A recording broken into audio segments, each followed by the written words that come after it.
Hello! I've shown you how I prepare my paper and make the bath for marbling. This week I have a video showing how I mix my paint up for marbling. And I'll also show you some of the combs I use. This is probably the simplest step. It's really just adding a little distilled water to the paint. The most difficult or frustrating part is just finding the paints that work. I was fortunate enough to be given a list of paints that works well when I was first starting. I use Acrylic Artist's acrylic paint. I've tried other brands, expensive, inexpensive. The quality, or at least the price point of the paint, doesn't seem to matter. It's just some colors work and some don't.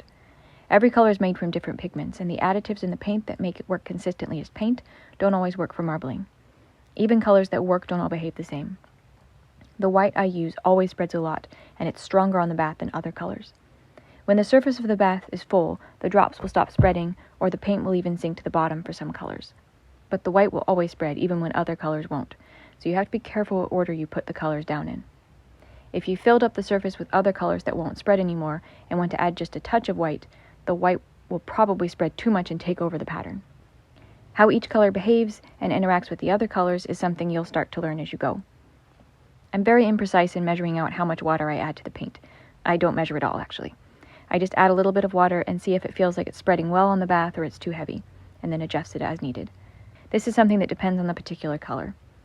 Most colors, if they sink into the bath, need more water added. But things like the chromium oxide green, if it sinks into the bath, it actually needs to be thicker. These little pipettes work great for dropping paint onto the bath. I also use these brushes to splatter the paint and to mix up the paint with the water. They're just cheap 1-inch brushes. The cheaper the better, probably. I like these thinner, ratty ones best. My combs are very simple.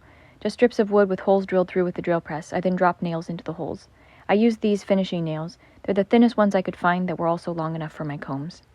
I have a couple sizes I use very frequently, but also some that have holes drilled every inch or half-inch, and these I'll change out the nail placement depending upon what pattern I want. This offset comb is called a bouquet comb. It has 2 rows of nails. This one is 2 inches between the nails, and the rows are 1.5 inches apart. I also use 2 of the 3-inch combs held together to make a larger bouquet pattern. And I've made smaller versions as well with pins. There are so many variations you can make on the same pattern just by changing the size of your combs.